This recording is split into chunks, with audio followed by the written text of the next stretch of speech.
dia cakap tu kan, dia akan tarik yang terus lagi sakit. Jalan je pun, mana ada benda bercakap.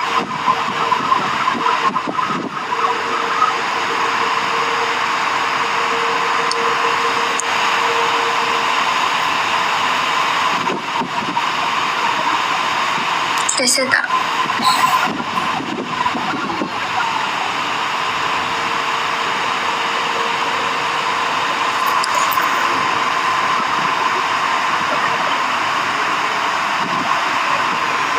Lihatnya je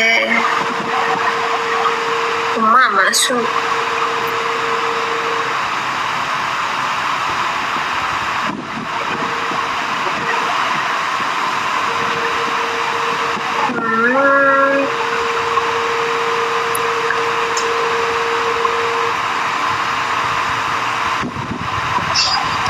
Masuk ke mana? Masuk ke Hanyai. Dan cakap dengan saya, dia memang sakit. Suami mana saya tak kahwin lagi. Masih bujang. Maaf cakap baju sendiri.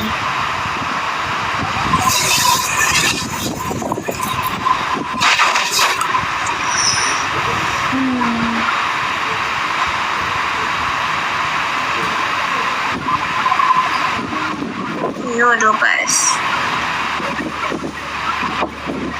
Dia kalau dia main okey tu dia okey kejap, tapi kalau dia main sakit tu kan dah tak boleh buat apa-apa.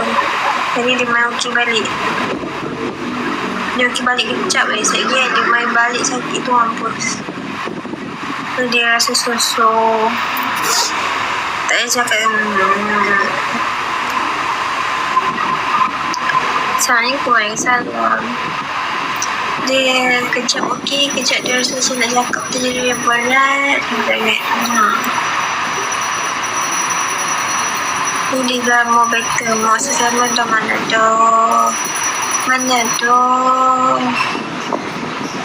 Apa kata tak ada sakit gigi lah. Tapi sakit gigi kalau orang kacang memang rasa nak betul kacang. Tapi kenapa dia rasa kat telinga dia rasa macam okay. Cantiknya, thank you. Ter-invite bro. Astagfirullahaladzim.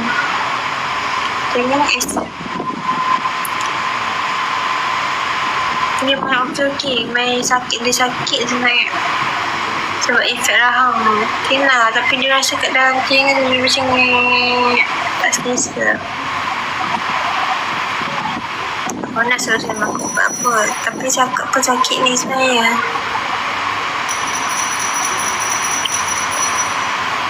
Ataupun aku tengah dia main balik sakit.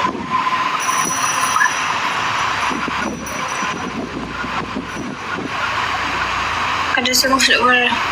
Itu lepas lah. Semut ni tak nak keluar ke.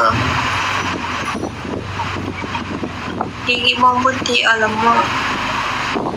Ni kalau saya makan habis ataupun bawang putih, badan lagi panas lagi dah rasa sakit.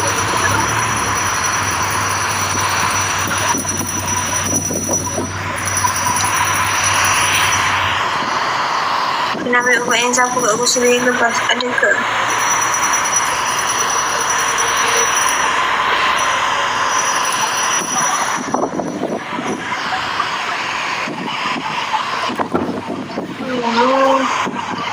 Boy nak cabut pakai pelayak. Boy